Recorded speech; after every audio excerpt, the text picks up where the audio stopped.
Halo semuanya, perkenalkan saya Noval, mahasiswa doktor di Psikologi UI sekaligus peneliti di Lab Psikologi Politik UI. Hari ini kita kedatangan tamu yang sangat istimewa, Angel Gomez dari United University Open University of Spain dan Dr. Mira Nurmila dari Universitas Indonesia dan Lab Psikologi Politik UI.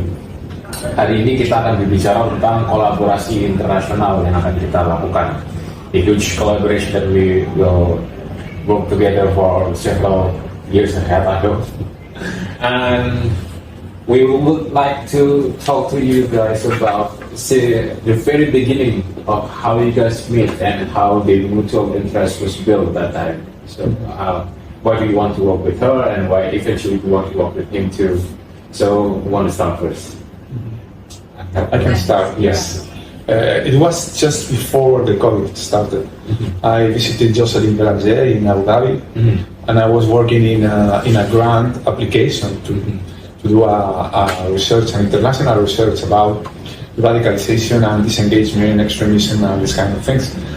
Jocelyn suggested to talk to Mira, and he told me she has a good group in Indonesia. She has experience working in this kind of research, so you should meet her and talk to know if she wants to by this kind of research. What kind of it?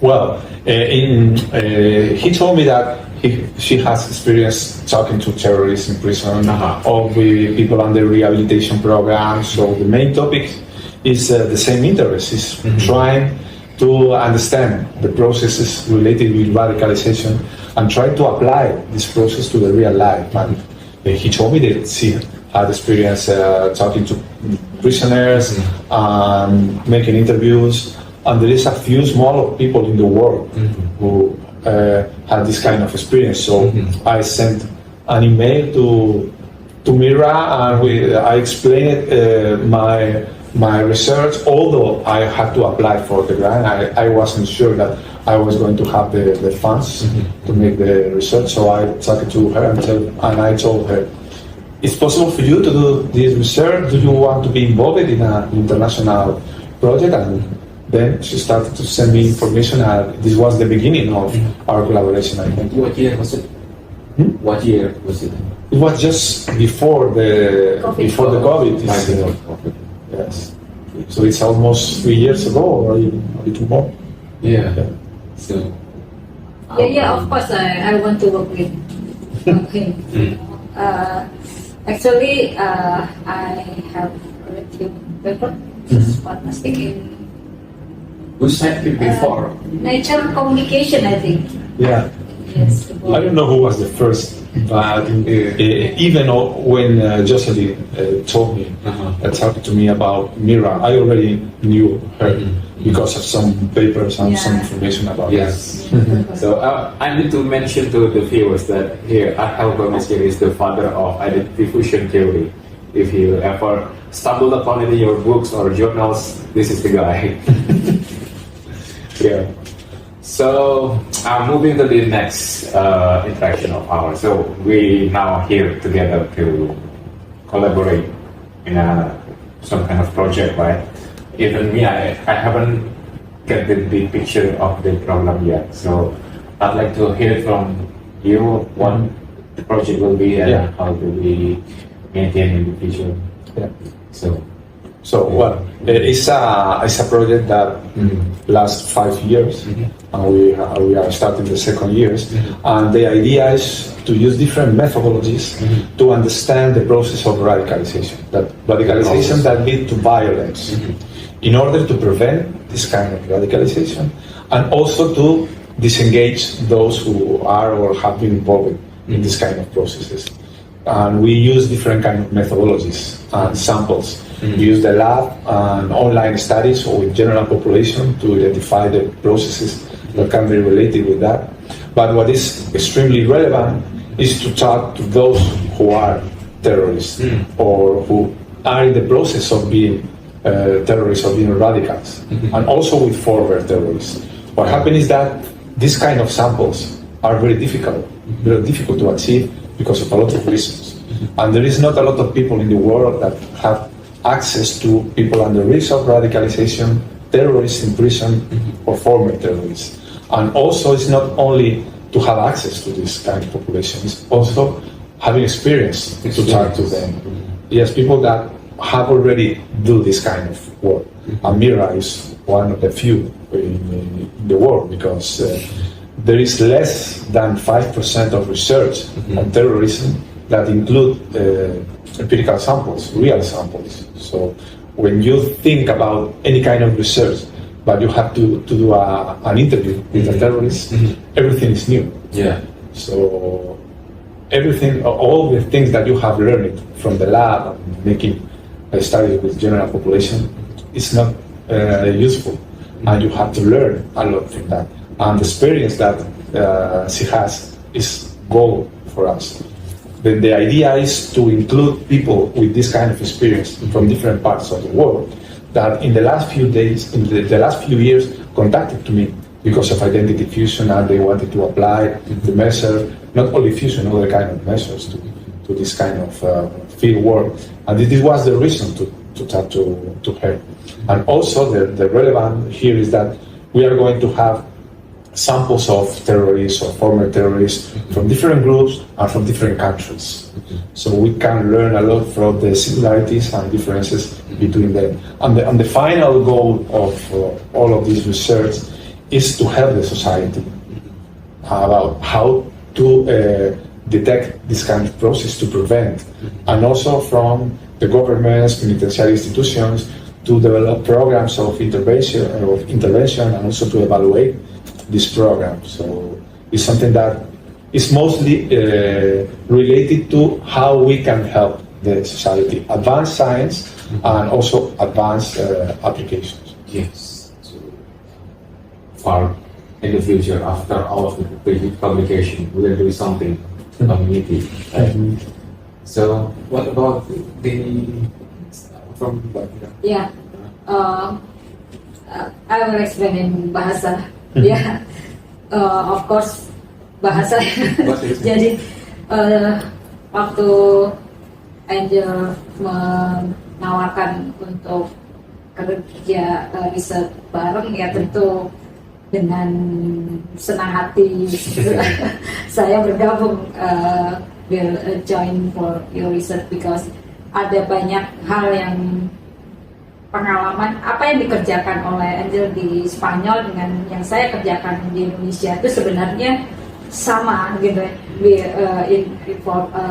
Dalam program deradikalisasi di lapas, interview teroris, dan punya data-data empiris ya terkait dengan studi topik terorisme, dan juga punya data-data yang tidak bisa dipublikasikan juga gitu ya. Dan tapi intinya adalah seperti yang tadi Prof. sampaikan, pemahaman kita terhadap topik di lapangan itu dalam riset ini tuh kita punya banyak persamaan. Akan tetapi Prof. Angel Gomez tuh publikasinya udah banyak ya. You are a big name in this topic ya. So jadi saya sebagai peneliti di topik ini tentu ingin belajar banyak juga ya, baik dalam hal mengelola riset dan kerjasama antar negara, karena ini studinya juga melibatkan tidak hanya di Indonesia tapi juga di negara-negara Sri Lanka, juga Spanyol dan lain-lain. Jadi ini adalah tentu pengalaman yang nggak akan saya skip gitu ya. Jadi dan kesempatan yang baik untuk bekerjasama dengan para peneliti topik ini. Jadi apa yang akan kita lakukan di Indonesia adalah yang menarik di sini adalah Angel meminta para peneliti di studinya yang 5 tahun ini yang secara ada sekuennya ya. Jadi studi satu apa itu tuh kita mengajukan proposal gitu ya. Not just collecting the data ya, but we are doing research together. Jadi kita mengajukan proposal. Jadi studi yang akan dilakukan di Indonesia untuk kalau nggak salah studi third study I think ya, third years we have first year study, yes, and then second and third years ya. Jadi studi 3 itu yang kita lakukan. Jadi ini memberikan peluang juga kita yang di lab bisa terlibat baik mahasiswa PhD. I have some PhD student already invite them to join with this research for identity fusion, deradicalization in the prison. So ini tentu akan punya banyak manfaat juga kolaborasi ini untuk mahasiswa saya yang di topik ini juga. Yeah.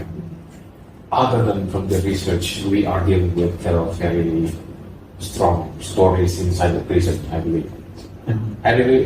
I would like to know if each of you had a special, memorable experience with one of the interviews of our prisoners. We would like to know more than that. So maybe you can mention one memorable interviews or prisoners that you've met. Well, the bad news for this kind of research is that you can reveal all the information that you obtain during your interviews, only the information that is relevant for your purpose. But I think that this kind of research include thousand or personal, individual interviews, and each story is different. So when you are talking to them with a terrorist from different groups, they start to talk to you about their personal feelings, how they feel about their past, about their future, about their family. So because it's not like talking to a police, it's talking to a researcher. So for them this time is very important, and they talk to you about things that are unrelated with the research, but you need to listen because for them it's very important. Yeah. Sometimes while they are talking about their lives, they cry. And they say, you are asking me things that I thought I forgot. Because you are talking to me about the period when I was a child, about my friends. And there is a lot of people that I didn't remember, even from their family. And it's like, sometimes it's like a therapy for them. Something that is relevant for them is that while you are making the interview, you are like an equal. Not at the beginning, but when you are talking for 1 hour, then they feel very comfortable and they start to talk to you. And sometimes even you have to say, we have to finish, because we have been talking for 2 hours. And my record is 8 hours talking to one. 8 hours? Yes. Yes, and when you leave, they say, when are you going to go back? I say, no, it's only today. And in particular, in one of the experience that we had, we did one study in 2019, and after the COVID in 2021, we did interviews again. And some participants from the first wave were also interviewed in the second wave, 2 years later. And when I went back to the interviews, they perfectly remembered most things from the first time. 2 years later. 2 years. Because know that for you have had a lot of experiences out of prison, but for them, every day is more or less the same. So they remember more things from the interview than you. Yeah. So it's crazy. And also sometimes when they are talking to you, they ask you, how do you feel? Because you know that I am here.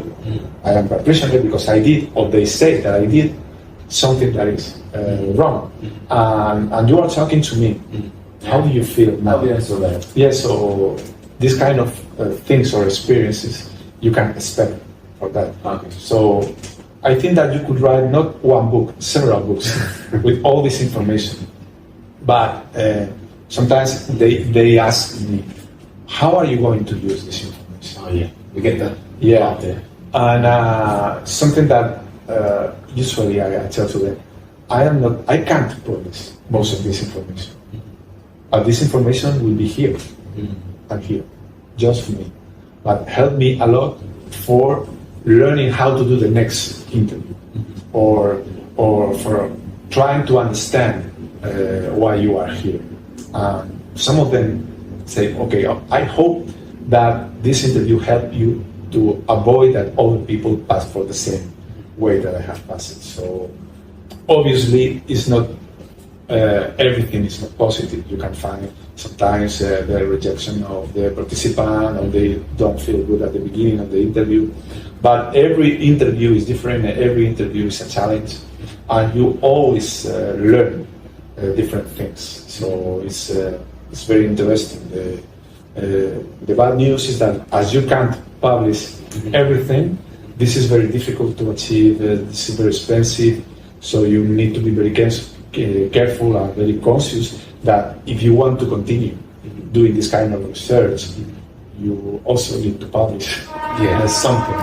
You need to prove that it has progress. Yes. Gimana Mbak Mira? Pengalaman memori itu banyak. Ya, mirip sih. Ya banyak yang sama. If they want us to not that they not explicitly said that I want you to come back, but they usually chat, send us a message. I don't know, Novel, but some of them send me a message. That said, if they have a problem or they ask about something they want to counseling, itu juga kita alami juga, penolakan juga, like rejection, itu juga kita mungkin yang sama seperti yang disampaikan tadi. Lebih banyak ini ya, interview itu memberi kita pengalaman ya, kalau refleksikan pengalaman, selalu belajar hal yang baru. Anda juga punya pengalaman wawancara ratusan teroris lebih juga, kita selama berapa tahun juga melakukan wawancara, dan nggak tahu berapa ya, banyak banget, dan the profile is changed, I think. When I first time wawancara teroris itu 2005. Kalau di bom Bali. 2005 ya. 2005 ya, bom Bali. Bali bombing. The very first notorious Indonesian case. Three of them. Bedanya apa? Beda mencolok yang dulu sama yang sekarang. Main difference.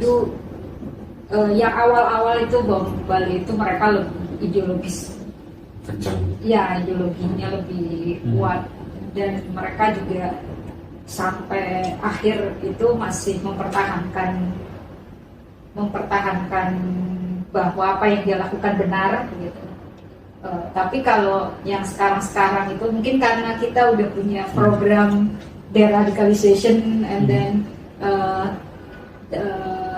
komitmen ke NKRI, ya, jadi mereka lebih terbuka pada interpretasi alternatif, more moderate, from extreme to moderate. Jadi mereka sekarang tuh saya lihat sih lebih banyak membicarakan tentang kesediaan bekerja sama dengan pemerintah dibandingin yang awal dulu. Mungkin ini juga salah satu keberhasilan program deradikalisasi. Ya, karena itu beda banget gitu ya. Kalau dulu zaman awal-awal itu apa yang disampaikan oleh teman-teman yang di lapas ya, teman-teman kita di lapas yang lebih mau bekerjasama dengan pemerintah itu sebagai sikap yang menentang kelompoknya yang mengkhianati perjuangan gitu ya. Tapi value semacam itu tuh sudah berubah. Di luar ideologi Mbak, ada nggak cerita yang berkesan kayak dari akhir tadi? Satu dinamika yang unik atau sebenarnya banyak ya, kayak saya ragu juga tadi pas Angel bilang kayak itu wawancara itu nggak semuanya bisa di-share juga. Jadi kayak beberapa ya banyak ya, artinya secara pribadi, lalu menciptakan hal-hal yang menurut saya itu sangat personal banget gitu tuh juga dilakukan. Kadang ada juga teroris yang di lapas-lapas itu memanfaatkan jam telepon itu bukan untuk telepon keluarga, tapi misalnya telepon saya gitu ya, terus menceritakan sharing pengalaman. Lanjutin interview yang kemarin belum selesai cerita. Curhat gitu ya, lebih ininya. Jadi gitu sih. Atau yang kayak penolakan yang nggak mau ketemu tapi mengancam, dan itu tuh juga maksudnya sih berkesan juga ya, karena melihat mengancam nanti akan, pokoknya setelah keluar nanti saya cari dan yang gitu-gitu. Jadi tapi pengalamannya adalah lebih pada kayak pengalaman wawancara teroris perempuan itu juga berbeda dengan wawancara teroris laki-laki gitu. Jadi menurut saya mereka bukan sebagai korban, tapi ya dalam hal justifikasi ideologi mereka lebih tapi mereka lebih kuat dalam hal sikapnya. Hal-hal seperti itu tuh saya refleksikan dengan pengalaman, dan nanti di program prevention yang lebih luas, apa sih vulnerability dari perempuan untuk direkrut dan anak muda teroris, narapidana kasus teroris yang semakin hari itu semakin muda ya.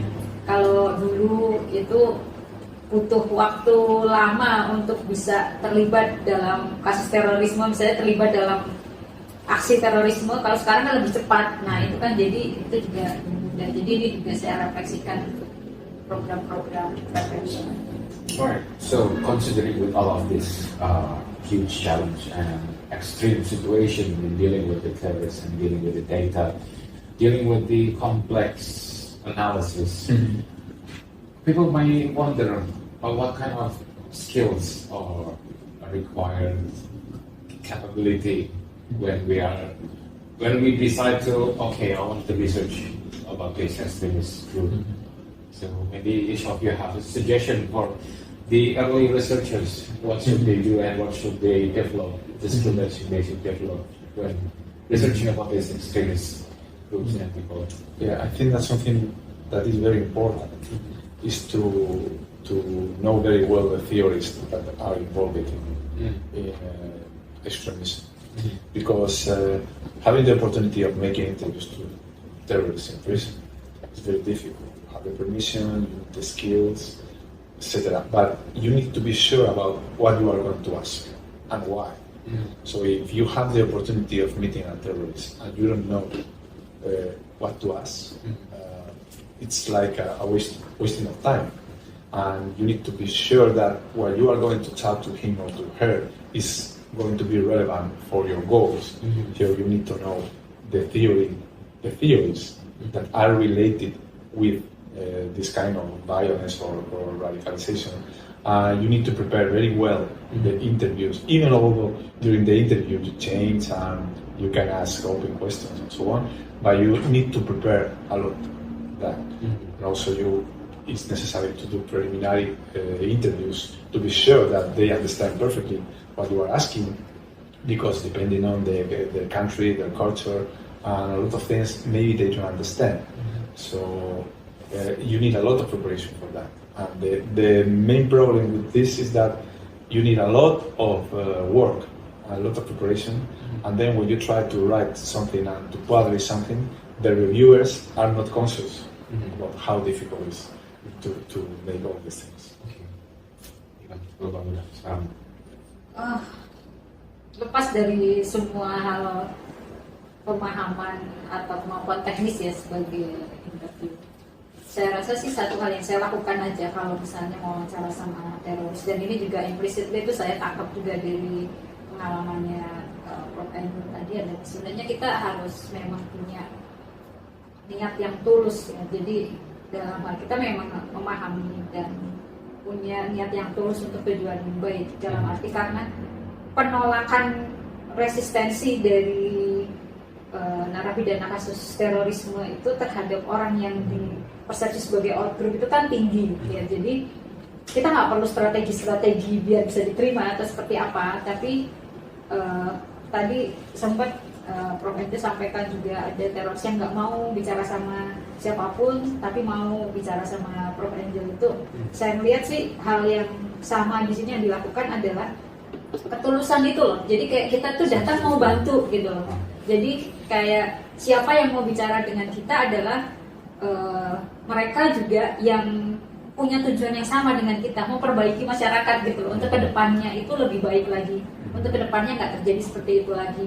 Untuk kedepannya itu bisa membantu orang-orang yang dia rasa kayak membuat saya di sini ternyata saya salah misalnya. Nah hal-hal kayak gitu tuh harus ketemu di dalam tujuan ya, tujuan kita sebagai interviewer dan tujuan narasumber kita. Dia juga pengen dapat yang lebih baik, makanya mereka juga bisa melihat gitu ya siapa orang diajak bicara yang bisa dipercaya ya. So trust is important here ya. So gimana kita bisa membangun trust itu ya. Kalau saya nggak menggunakan teknik-teknik apapun, tapi ketulusan itu ya tujuan yang dibangun bersama.